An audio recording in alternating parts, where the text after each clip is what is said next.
And we are drinking. I love it, man. We are here together, drinking with some good friends. Got nice cold beer in front of us. We have been Friday employed morning again for another week. So I feel like we should celebrate by imbibing in some alcoholic beverages. Why do we have to keep celebrating work? The fact that Because we're when just we're not- gainfully employed. Yeah. Why? Why are we because there's celebrating gonna that? come a day because where you we are not. You celebrate the good times while they're happening. That's right. Okay. Because if you only romanticize about the good times when the bad You're times never are there, living in them. Yes. You're always just live in the moment, Audrey. Oh, okay. pining for them. You know? I will live in the moment. So instead of pining for the good moments, we are going to pint to the good moments right now with 16 ounces clever. of delicious fresh beer. That's right. And today's beer that we are drinking are from our friends over there at Big Dogs Brewing, based out of Las Vegas. Been around since 1993. The beer that we're doing, this one is a Czech-style dark lager that's clocking in at 5.8%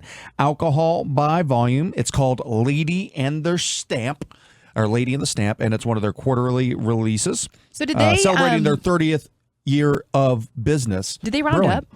What do you mean? On the can it says 6. So did they round up? It does say 6% ABV. I think you might be wrong. I mean, It's close enough. that's Whatever. I mean, It's- that's what I'm it's saying, in did the they round range. up? Dave, Yeah. it's good enough for government work. It's good enough for government. It is. You don't work Good for for the government. government for government work, and had a chance to meet with their brewer Herschel not Walker. too long ago. One of the most award-winning brewers west of the Mississippi. Friend of ours, friend of the show, Dave Pasquale. He said this is a brewer's type of beer. It's simple yet complex. The profile excites both the brewing team and our friends in the world of alcohol sales as well. So this is a style that you don't see out there a whole lot because lagers do take longer. Czech lagers, the dark lagers are a little bit more rare. So this is kind of a fun one-off, but will you know. And to be fair, Big Dogs, I mean, I've had a lot of their beers over the years, but I do think that and maybe this is just my flavor profile, I've gravitated more towards their summer style beers, just their traditional lager, which is an award-winning one. It's just one, yeah. Their just hazies won at and Great stuff American like Beer that. Fest. I mean, there's all sorts of beers that they have that pair really well with warmer weather, and so I'm excited to dig into this. But you take a dark, Winterfest. you take a dark lager. This is going to be featured out at their Winterfest gathering, and I mean, this is just a dark crimson. Highlights. I mean, a darker body, but very clear as well. So something that is dark yet clear, nice, just creamy brown head. The 5 categories, Dave, that we rate every single beer here on Beer for Breakfast. Look, smell, taste, feel, and drinkability. And I will say, And we're looking this right now. is a good looking beer. So I am actually looking at the can because I don't have a cup in front of me. But the Lady in the Stamp, I was, the name, obviously. I love the name. Stamp. But I was looking at the can and I was like, this isn't my favorite can that they've had. Well, this but is this is an official. As I'm looking at it, I was like, what is this tribal thing that they've got going on over here? And then it clicked in my head.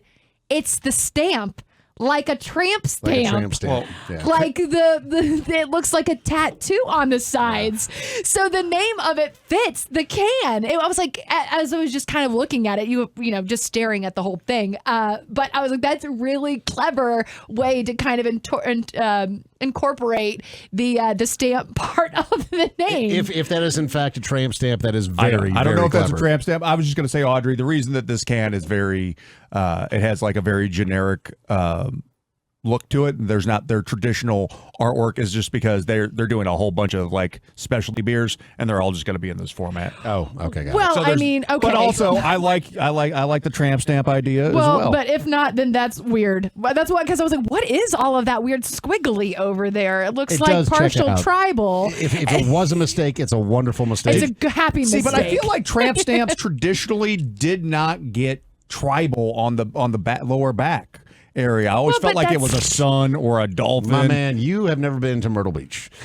yeah, it's You feel like most of those, like in the there's 90s, those lots of- tramp stamps were Lots of tramp tribal. stamps on the lower back. Yeah. Maybe I Of just missed squiggles of these. My yeah. mom has one. She's Does she? a 2000s queen. Loves And Alanis Morissette. On her she- back? Yeah, Yeah, she yeah. does. She has a lower back tattoo. Hell yeah. Hell yeah, mom. Hell yeah. Audrey's mom. She was Hell whale yeah. tailing. She was, My mom had me young, okay? Uh-huh. So no, but she had one, and this is very similar to what she has. Is all of this it's like squigglies. It's not necessarily tribal, it's just squiggles. Jessica but anyways, from I Boulder thought that was City clever. said, my tramp stamp, butterfly. Butterflies, dolphins, little globes, the yin and the yang, and some tribal work in there. All mwah, It's 100%. perfect, and it's perfect, and we love you for it. Moving on to the next category, which is the smell. Let's take a big whiff of the lady and the stamp. Lots of maltiness. Oh, in Yeah, there. lots of big malt. malts, a little bit of light hop in there as well, bit. but the vast majority more of a strong malt base. Yeah, like overall. some nice sweetness in there. Yep. Let's go on to our favorite part of beer for breakfast Ooh, the and all. taste. Let's take a taste of the lady and the stamp Czech style dark lager from Big Dogs Brewing. So, what Dave said about the flavor profile does check out because it is complex. Yep.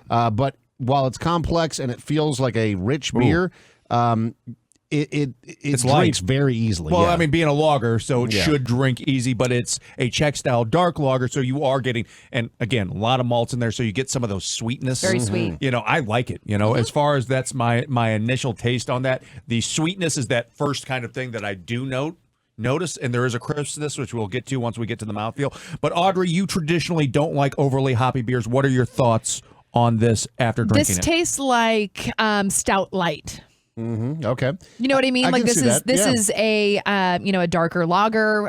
There's a lot of that malt in there that we've already said. A lot of that sweetness. So for me, if truly it's just like a stout beer, but a light version of it. I love this beer. It's very good. And I'm not saying that because We love I Big love Dogs. Dave because I would tell him if I didn't like it, but man, I could No. drink all of these. Yeah, So no, this is very good. who has a great palate and is a beer aficionado himself in the chat, said, I love a good malt forward, mild bitterness beer. Yeah. And this has that, right? It's got the big malt forward. It's got a little bit of that A bite. little on bit the- of a tinge there, but like on most that- lagers. But I like Yeah. that, actually. Yeah. and that's we've been talking It's like about a this dark about chocolate beer bitter. styles that have become more prevalent. You and I are both big fans of the cold IPA, especially Big Dog's cold Yep. IPA that we had out at their Peace, Love, and Hoppiness Fest, and that is a hop forward lager. This one, a more malt forward lager that you're getting that caramel. You know, Dave described it as molasses, which I'm kind of getting that in there as well. Could taste that, sure. It's pretty balanced. Overall, I mean, again, you're not going to expect a beer that's going to knock you over the head being at 6% alcohol by volume. But you get through a pint, you're going to be feeling pretty But, good. Yeah. the thing is, going through a 4-pack of these could happen real easy. Jordan, you're our least experienced drinker on the show, and what do you think about this particular beer? I actually like it pretty decently. I think it's very, very easy. I like that there's not any big aftertaste. Like there's nothing Yeah. that lingers. Yeah. So It's clean. You got that clean finish. It's a nice, smooth, Yeah. clean finish, and then it's like you're like, oh well, now I want to taste it again, and you go back for more. Just All right, this is a beer that you drink and you want to continue to drink. Dave, your thoughts? Would you drink more than one of these? Sure. I mean, because it is so light, it's got a big flavor. Yeah. So if you're a fan of beers that have a big flavor profile but aren't the heavy beers that are going to weigh you down, that you can only have one, maybe two of, like you could get through a 4-pack of these on a football weekend while you're hanging Sure. out watching a couple of games. It drinks easy.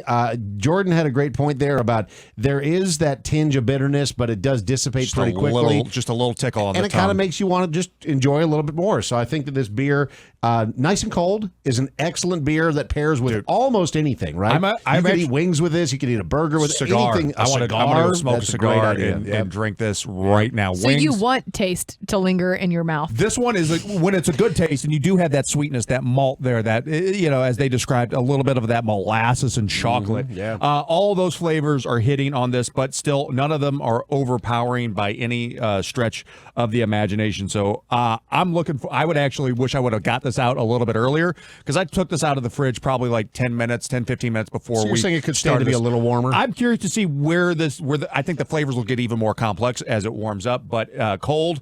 It is absolutely phenomenal. The mouthfeel, this is just crisp. Yeah. Man, it's crisp and clean. Love that. And the drinkability. I'd say 10 out of 10, dude. As Like, I mean, far this is really as- easy. Drink's real easy. As far as good beers go, that I want to, that I can drink a lot of, that's not a one-off, that I would see myself buying on a regular basis. This is it, and it doesn't mean in just cold weather either. I think this plays all year round, even though I think it plays better in cold weather. yeah, Weather, but yeah, But I am a fan. You know, it has tinges of like there's some like that malt just is really well balanced. So for me, I think the drinkability on this is off the charts. Can I get a drum roll, Here please? you Dave? On Mahoney's Beer Scout Supremacy, I give the lady at the stamp Chuck's Dark Lager a 4.1 out of 5.